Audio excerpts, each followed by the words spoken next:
English improve करने की तो बहुत तरीके के हमारे जो हिंदी के एक्सप्रेशंस होते हैं, उनको अगर हमें ट्रांसलेट करना नहीं आया तो फिर मुश्किल हो सकती है। तो इसी वजह से इसी सीरीज़ में एक और वीडियो आप लोगों के लिए है, चाहे अच्छा हो या बुरा, ये फैसला अब अंतिम है। चाहे अच्छा हो या बुरा हमें इसे स्वीकार करना होगा। चाहे अच्छा हो या बुरा, मैं तुम्हारे साथ हूँ। चाहे अच्छा हो या बुरा, उसने अपनी ज़िम्मेदारी निभाई और फिर चाहे अच्छा हो या बुरा, यह निर्णय लिया गया है। अब इनको करते हैं ट्रांसलेट। अ, सबसे पहले वीडियो को शुरू करने से पहले जैसा मैं हमेशा कहता हूँ कि लाइक, शेयर, सब्सक्राइब और कमेंट ये चारों चीज़ें ज़रूर करिएगा क्योंकि ये आपके लिए तो फ्री है, लेकिन हम जैसे नए क्रिएटर्स को इससे काफ़ी एनकरेजमेंट मिलता है। तो आइए करते हैं शुरुआत। देखिए, चाहे अच्छा हो या बुरा, ये जो फ्रेज़ है हिंदी का, इसके लिए इंग्लिश में एक अ, फ्रेज़ इस्तेमाल होता है, जो होता है for better or verse. For better or verse. तो ये तो फिक्स हो गया, सब में लगेगा ही और साथ में इसके बाद कॉमा ज़रूर डालिएगा। यह फैसला अब अंतिम है। यह के लिए आप दिस का इस्तेमाल करेंगे। फैसला के लिए आप डिसीजन का इस्तेमाल करेंगे। डिसीजन और अ, अब अंतिम है। देखिए, अंतिम का यहाँ पे लास्ट से मतलब नहीं है। अंतिम का मतलब यहाँ पे है कि ये फाइनल है, अब इसमें कोई चेंजेस नहीं किए जा सकते। तो आप कहेंगे दिस डिसीजन इज़ फाइनल और अब अंतिम है, तो नाउ। डिसीजन की स्पेलिंग में कुछ गलती है। Decision is DECISION decision. हाँ, अब सही है। So for better or worse this decision is final now. चाहे अच्छा हो या बुरा, यह फैसला अब अंतिम है। चाहे अच्छा हो या बुरा, हमें इसे स्वीकार करना होगा। तो देखिए, यहाँ पर जब आप सेंटेंस को ध्यान से देखेंगे, तो आपको देख के ही लगेगा कि एक कंपल्शन है। इंसान मतलब खुशी-खुशी इसको एक्सेप्ट नहीं कर रहा है, एक कंपल्शन है। तो पहले तो फॉर बेटर और वर्स तो लिख ही लेते हैं और कॉमा भी लगा देते हैं इसके साथ। हमें के लिए आप वी का इस्तेमाल करेंगे और जैसा मैंने कहा कंपल्शन जहाँ जहाँ पर आए, जहाँ पर आपको लगे कि मजबूरी में कोई एक्सेप्ट कर रहा है, ये कोई विलिंगनेस नहीं है, कोई इसमें दिल से नहीं आ रहा है कि एक्सेप्ट करना चाहिए, तो इसके साथ जब कभी भी ऐसा सेंटेंस आए तो हैव टू का इस्तेमाल करिए प्रेज़ेंट में, पास्ट में हैड टू और प्रेज़ेंट में हैव टू या फिर हैज़ टू, सब्जेक्ट पे डिपेंड करेगा और फ्यूचर में will have to. So we have to इसे स्वीकार करना होगा। सो स्वीकार करने के लिए आप कहते हैं एक्सेप्ट और इसे के लिए इट का इस्तेमाल करिए। For better or worse we have to accept it. For better or worse we have to accept it. चाहे अच्छा हो या बुरा मैं तुम्हारे साथ हूं।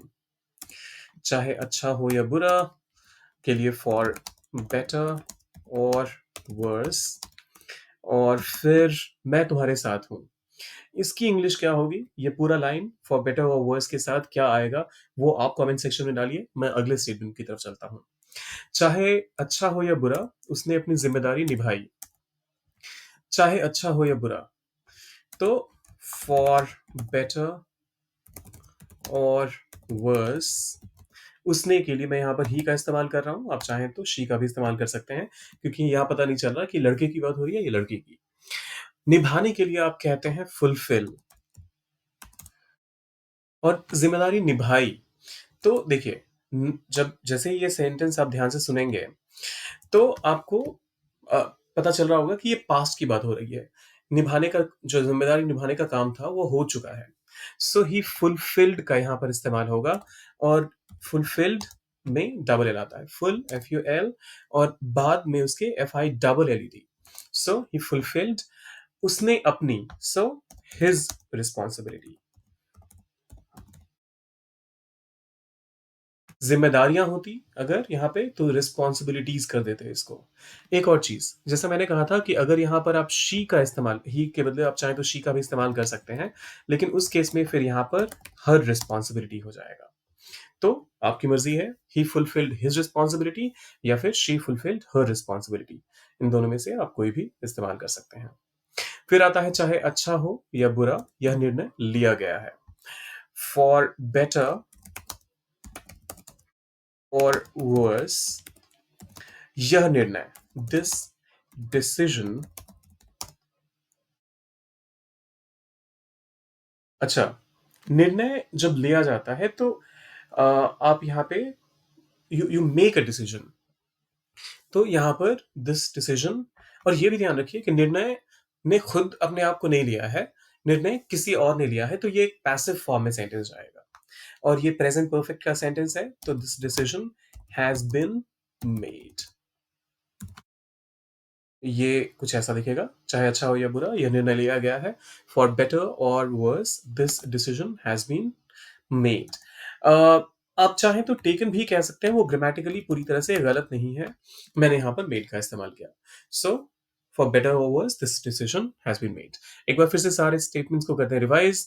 अ, चाहे अच्छा हो या बुरा, यह फैसला अब अंतिम है। For better or worse this decision is final now. चाहे अच्छा हो या बुरा, हमें इसे स्वीकार करना होगा। For better or worse we have to accept it. चाहे अच्छा हो या बुरा, मैं तुम्हारे साथ हूँ। फॉर बेटर और वर्स, और मैं तुम्हारे साथ हूँ की अंग्रेजी क्या होगी, ये कमेंट में आपको डालना है। चाहे अच्छा हो या बुरा, उसने अपनी जिम्मेदारी निभाई। For better or worse, she fulfilled her responsibility, या फिर ही फुलफिल्ड हिज रिस्पॉन्सिबिलिटी। चाहे अच्छा हो या बुरा, यह निर्णय लिया गया है। For better or worse this decision has been made, या फिर this decision has been taken. जाते जाते वीडियो को लाइक करना है, शेयर करना है ऐसे लोगों के साथ जो आपको लगता है इससे कुछ फायदा पा सकते हैं, और चैनल को जरूर सब्सक्राइब कीजिएगा। कमेंट कीजिए आपके हिसाब से मैं तुम्हारे साथ हूँ को इंग्लिश में क्या कहेंगे। तो मिलते हैं